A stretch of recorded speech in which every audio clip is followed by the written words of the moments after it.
Di tengah semua perhatian seputar Sir Jim Ratcliffe di box direktur pada hari Minggu, ada Wayne Rooney yang duduk di antara orang-orang hebat dan baik di Old Trafford. Sang pemegang rekor gol MU harus menyaksikan penampilan pemain penerusnya yang amburadul, 2 kali memimpin dan 2 kali disamakan oleh Spurs. Gol telah menjadi salah satu masalah utama bagi tim Erik ten Hag musim ini, dengan tidak ada tim di luar 4 terbawah yang mencetak gol lebih sedikit dari total 29 gol United di Liga Premier.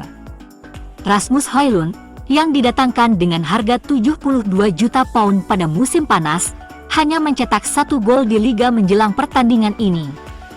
Marcus Rashford, yang diberi kontrak baru 300.000 pound per minggu, telah menyumbangkan 3 gol.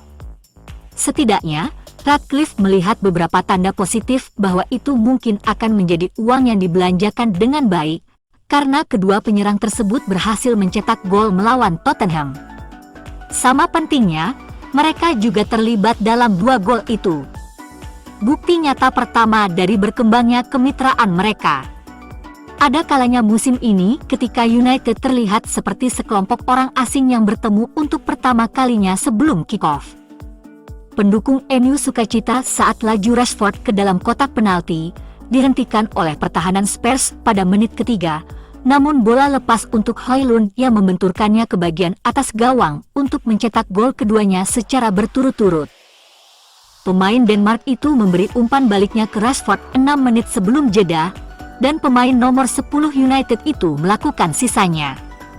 Setelah striker United yang sedang kesulitan itu akhirnya kembali mencetak gol di kandang sendiri pada hari Minggu, dia bergerak ke sudut barat laut dan membuat isyarat tangan untuk berbicara kepada para pengkritiknya.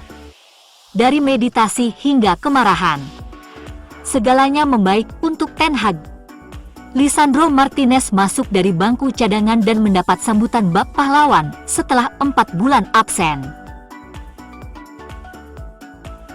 Casemiro, yang absen sejak awal November, hanya diturunkan sebagai pemain pengganti. Luke Shaw dijadwalkan untuk kembali tetapi ditarik keluar pada Minggu pagi. Saat United bermain lagi di Piala FA dalam waktu 2 minggu, Harry Maguire, Victor Lindelof dan bahkan mungkin Mason Mount juga bisa kembali. United mempunyai beberapa hal yang harus diperbaiki, tetapi setidaknya ada tanda-tanda bahwa Rashford dan Højlund siap untuk memimpin. Erik ten Hag menegaskan Manchester United seharusnya mendapat hadiah penalti saat timnya bermain imbang 2-2 dengan Tottenham. United 2 kali memimpin melawan Spurs di Old Trafford, pertama melalui Rasmus Højlund dan kemudian Marcus Rashford, tetapi gol dari Richarlison dan Rodrigo Bentancur memastikan tim tamu kembali meraih 1 poin. Alejandro Garnacho adalah satu-satunya anggota 3 penyerang United yang tidak mencetak gol, dan dia mengalami sore yang sulit melawan Destiny Udogie, yang mampu membungkam pemain sayap itu.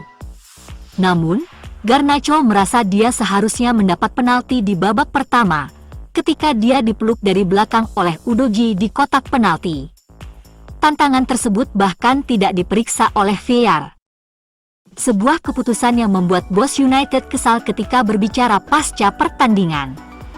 Ditanya pasca pertandingan apakah wasit seharusnya menunjuk titik putih, Ten Hag berkata tentu saja, namun ia frustasi dan sudah terbiasa dengan hal itu, selalu seperti itu sepanjang musim. MU membiarkan Tottenham memiliki terlalu banyak kendali di lini tengah dan mencatatkan 64% penguasaan bola di Old Trafford.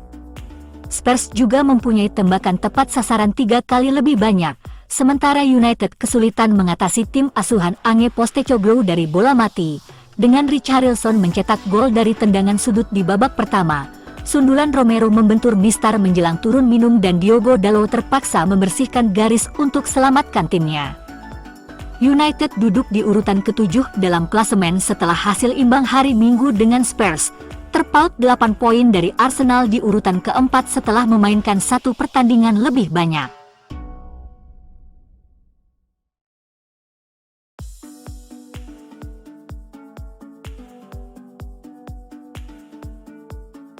Gelandang United, Hannibal Mejbri, melakukan perjalanan ke Spanyol pada Senin malam untuk bergabung dengan Sevilla. Kesepakatan untuk pemain internasional Tunisia mencakup opsi untuk membeli dengan harga sekitar 17,5 juta pound. Mejbri akan bergabung dengan striker Matteo Mejia, lulusan akademi juga, yang telah menyetujui kontrak 4,5 tahun di Sevilla. Pemain berusia 20 tahun itu bergabung dengan status bebas transfer tetapi dengan klausul penjualan sebesar 25%. United awalnya mengakuisisi Mejbri yang telah bermain sebanyak 27 kali untuk tim nasional Tunisia dari Monaco dengan kesepakatan 9,3 juta pound. Mejbri telah membuat 10 penampilan di semua kompetisi untuk United musim ini. Gelandang ini telah bergabung dengan United sejak 2019 setelah melakukan debut seniornya untuk United dalam kemenangan 2-1 melawan Wolves di Molineux pada tahun 2021. Musim ini, dia membuat 10 penampilan di semua kompetisi untuk United, mencetak 1 gol saat mereka kalah 3-1 di Old Trafford melawan Brighton, gol pertamanya untuk tim senior. Lyon dan Freiburg juga telah mengajukan permintaan untuk Mejbri, bahkan Everton coba mengkudeta di menit akhir. Tetapi keputusan Mejbri sudah bulat, menjadi pemain reguler di tim yang terancam degradasi di La Liga. Eric Maxim Choupo-Moting terbuka untuk bergabung dengan Manchester United untuk mendapatkan lebih banyak waktu bermain, meskipun Bayern Munich senang dengannya. Ia dan Serhou Guirassy adalah pilihan potensial bagi United, dengan Choupo-Moting memiliki karir yang sukses, dengan lebih dari 120 gol senior. Di tempat lain, bintang Bundesliga Serhou Guirassy juga menarik perhatian tim Greater Manchester, dengan pemain VfB Stuttgart itu dikabarkan memiliki klausul pelepasan yang hemat biaya. Dilaporkan dengan harga sekitar 15 juta pound, Guirassy adalah opsi yang tidak akan menguras banyak uang bagi United, namun mengingat masa lalunya yang relatif sederhana, ia jauh dari opsi penyerang tengah yang terbukti. Fabrizio Romano mengakui bahwa United kini telah mengadakan pembicaraan dengan Bayern Munich mengenai potensi penandatanganan Choupo-Moting pada bulan Januari. Mengisyaratkan bahwa pemain berusia 34 tahun itu hanyalah salah satu dari beberapa pemain yang telah dihubungi oleh kepala transfer United. Jurnalis Italia itu memperkirakan pergerakan di lini depan akan terjadi dalam beberapa hari dan minggu berikutnya di Old Trafford. Romano mengakui bahwa Choupo-Moting terbuka untuk bergabung dengan United untuk mencari waktu bermain yang lebih reguler di Old Trafford. Mengingat kedatangan Harry Kane telah membatasi waktunya di lapangan, ada dugaan bahwa mantan pemain Stoke itu mungkin tergoda untuk kembali ke Premier League jika United datang pada bulan Januari.